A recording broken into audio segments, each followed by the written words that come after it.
Le pensophone. Écoutez, il y a tant à voir.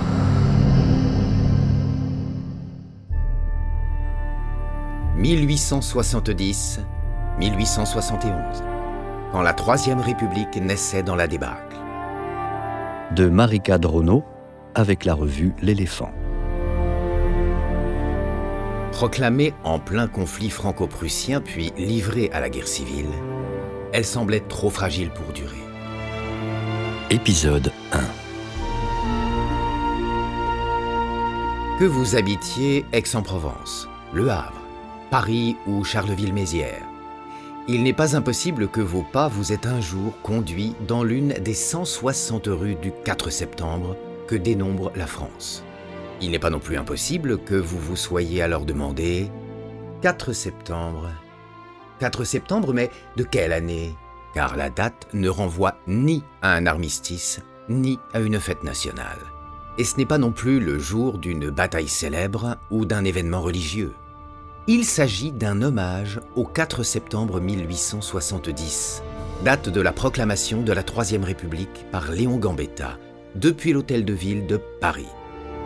Elle eut lieu il y a 150 ans précisément, au cœur de la guerre initiée par le Second Empire de Napoléon III contre la Prusse du roi Guillaume Ier et de son chancelier Otto von Bismarck. L'Empire, c'est la paix, avait pourtant promis Louis-Napoléon Bonaparte en entraînant la France dans le second régime impérial de son histoire. Celui qui avait été élu premier président de la Deuxième République en 1848 et qu'Adolphe Thiers considérait alors comme un dindon qui se prend pour un aigle, un crétin aisément manipulable, avait pris de court le Parlement avec son coup d'État du 2 décembre 1851. Près de 20 ans plus tard, et malgré ses engagements, Napoléon III plonge le pays dans la guerre suite à la montée des tensions entre la Prusse et la France et à la candidature d'un prince prussien au trône d'Espagne. Le conflit met fin à son empire et voit la France basculer définitivement vers la République. C'est ainsi dans la tourmente qu'est fondée la Troisième République, qui verra émerger Jean Jaurès et Georges Clemenceau, sera bouleversée par l'affaire Dreyfus et par les deux guerres mondiales et s'achèvera en 1940 avec le régime de Vichy. Entre conflits extérieurs et conflits intérieurs, instabilité institutionnelle, tentative de restauration monarchique et division politique, les débuts de ce nouveau régime semblent indiquer qu'il ne durera pas.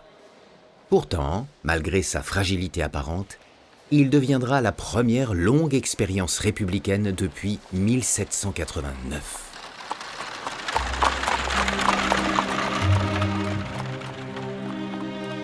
Le déclin d'un empire. Si l'entrée en guerre contre la Prusse en juillet 1870 a été relue a posteriori par les républicains comme relevant de la seule volonté de Napoléon III, la réalité est toutefois à nuancer.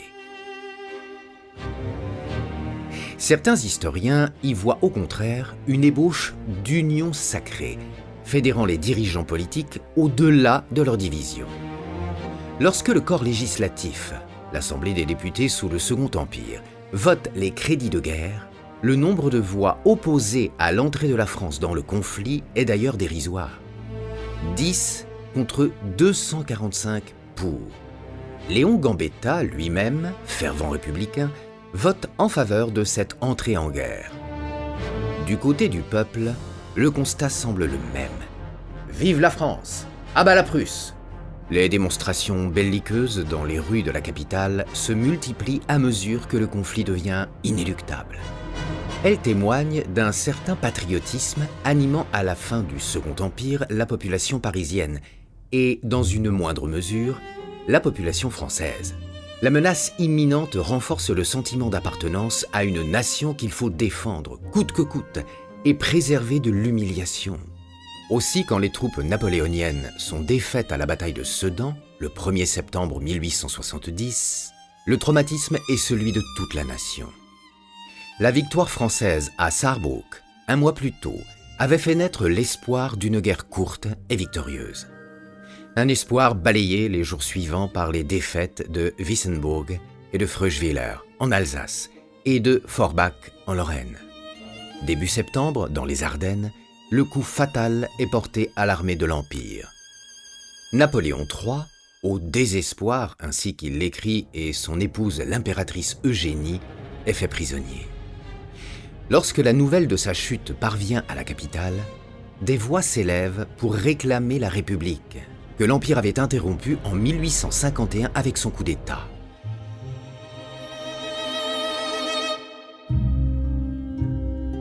Un embryon de République. La nation, consternée et meurtrie, s'empresse de désigner les impardonnables coupables de cette déroute. L'empereur doit être destitué, son régime aboli. Les républicains souhaitent cependant faire preuve de prudence, car proclamer hâtivement la République, n'est-ce pas prendre le risque qu'elle parût responsable des maux qui venaient de fondre sur le pays, ainsi que le pense Gambetta? Le 3 septembre, 28 députés de gauche du corps législatif se réunissent au Palais Bourbon pour en débattre. Parmi eux se trouvent Léon Gambetta, Jules Ferry, Jules Simon et Jules Favre. À minuit, ils déclarent déchue la dynastie, sans pour autant annoncer la République. Ils envisagent la formation d'un gouvernement de combat provisoire susceptible de faire face à la guerre, remettant à plus tard la décision portant sur la forme du nouveau régime à adopter. Le lendemain pourtant, la foule se presse aux abords du Palais Bourbon. Elle demande la République, envisagée comme la solution providentielle pour sortir le pays de la débâcle. « Ne parlez pas de la République, parlez de la nation !» aurait alors lancé Gambetta, perché sur une chaise derrière les grilles du palais. Rien n'y fait. Les quelques 100 000 manifestants exhortent les députés à se rendre à l'hôtel de ville de Paris pour y annoncer le nouveau régime.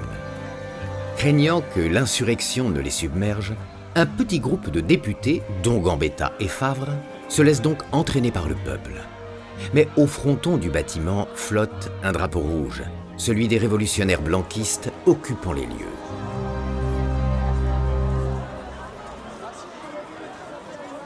Refusant de composer le gouvernement provisoire avec ces derniers, les républicains s'accordent pour qu'il soit constitué de 11 députés parisiens modérés et d'une poignée de radicaux, et présidé par le général Trochu, un homme de guerre.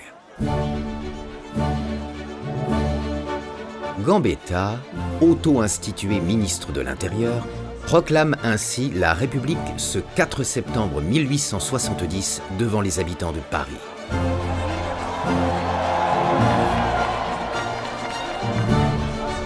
Français, le peuple a devancé la Chambre, qui hésitait. Pour sauver la patrie en danger, il a demandé la République. Il adresse au préfet une circulaire annonçant la formation d'un gouvernement de la défense nationale ratifié par l'acclamation populaire. À l'hôtel de ville, le drapeau rouge est remplacé par la bannière tricolore. La Troisième République émerge ainsi du vide créé par la défaite et du sursaut patriotique qui en découle. Plus qu'un acte de naissance, le 4 septembre 1870 est, selon l'historien René Raymond, avant tout un constat de décès, celui du régime impérial et de ses institutions.